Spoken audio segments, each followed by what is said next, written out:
What's Wrong with the World? By Gilbert Keith Chesterton. Chapter 1. The Medical Mistake.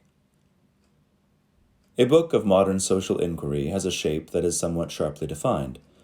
It begins, as a rule, with an analysis, with statistics, tables of population, decrease of crime among Congregationalists, growth of hysteria among policemen, and similar ascertained facts.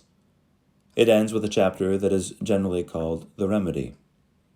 It is almost wholly due to this careful, solid, and scientific method that the remedy is never found. For this scheme of medical question and answer is a blunder, the first great blunder of sociology. It is always called stating the disease before we find the cure. But it is the whole definition and dignity of man that in social matters we must actually find the cure before we find the disease. The fallacy is one of the 50 fallacies that come from the modern madness for biological or bodily metaphors. It is convenient to speak of the social organism, just as it is convenient to speak of the British lion. But Britain is no more an organism than Britain is a lion. The moment we begin to give a nation the unity and simplicity of an animal, we begin to think wildly. Because every man is a biped, 50 men are not a centipede. This has produced, for instance, the gaping absurdity of perpetually talking about young nations and dying nations, as if a nation had a fixed and physical span of life. Thus, people will say that Spain has entered their final senility. They might as well say that Spain is losing all her teeth. Or people will say that Canada should soon produce a literature, which is like saying that Canada must soon grow a new mustache. Nations consist of people. The first generation may be decrepit, or the 10,000th may be vigorous. Similar applications of the fallacy are made by those who see in the increasing size of national possessions a simple increase in wisdom and stature and in favor with God and man. These people, indeed, even fall short in subtlety of the parallel of a human body. They do not even ask whether an empire is growing taller in its youth or only growing fatter in its old age. But of all the instances of error arising from this physical fancy, the worst is that we have before us the habit of exhaustively describing a social sickness and then propounding a social drug. Now, we do talk first about the disease in cases of bodily breakdown, and that for an excellent reason. Because, though there may be a doubt about the way in which the body broke down, there is no doubt at all about the shape in which it should be built back up again. No doctor proposes to produce a new kind of man with a new arrangement of eyes or limbs. The hospital, by necessity, may send a man home with one leg less, but it will not, in a creative rapture, send him home with one leg extra. Medical science is content with the normal human body and only seeks to restore it. But social science is by no means always content with the normal human soul. It has all sorts of fancy souls for sale.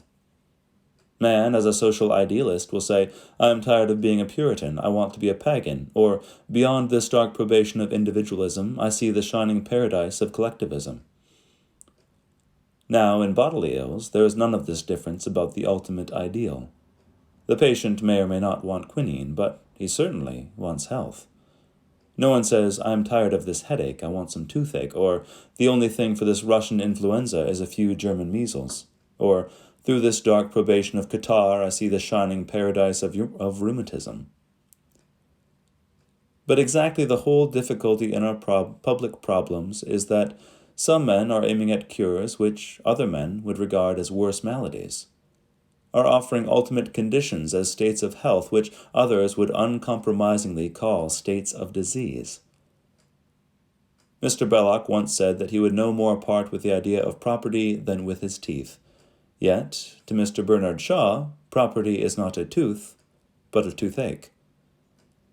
Lord Milner has sincerely attempted to introduce German efficiency, and many of us would as soon welcome German measles. Dr. Saleeby would honestly like to have eugenics, but I would rather have rheumatics. This is the arresting and dominant fact about the modern social discussion, that the quarrel is not merely about the difficulties, but about the aim. We agree about the evil, It is about the good that we should tear each other's eyes out. We all admit that a lazy aristocracy is a bad thing. We should not by any means all admit that an active aristocracy would be a good thing. We all feel angry with an irreligious priesthood, but some of us would go mad with disgust at a really religious one. Everyone is indignant if our army is weak, including the people who would be even more indignant if it were strong. The social case is exactly the opposite of the medical case. We do not disagree, like doctors, about the precise nature of the illness while agreeing about the nature of health. On the contrary, we all agree that England is unhealthy, but half of us would not look at her in what the other half would call blooming health. Public abuses are so prominent and pestilent that they sweep all generous people into a sort of fictitious unanimity. We forget that while we agree about the abuses of things, we should differ very much about the uses of them. Mr. Cadbury and I would agree about the bad public house. It would be precisely in front of the good public house that our painful personal fracas would occur. I maintain, therefore, that the common sociological method is quite useless, that of first dissecting abject poverty or cataloguing prostitution. We all dislike abject poverty, but it might be another business if we began to discuss independent and dignified poverty. We all disapprove of prostitution, but we do not all approve of purity. The only way to discuss the social evils is to get at once to the social ideal. We can all see the national madness, but what is national sanity? I have called this book What is Wrong with the World, and the upshot of the title can be easily and clearly stated. What is wrong with the world is that we do not ask what is right.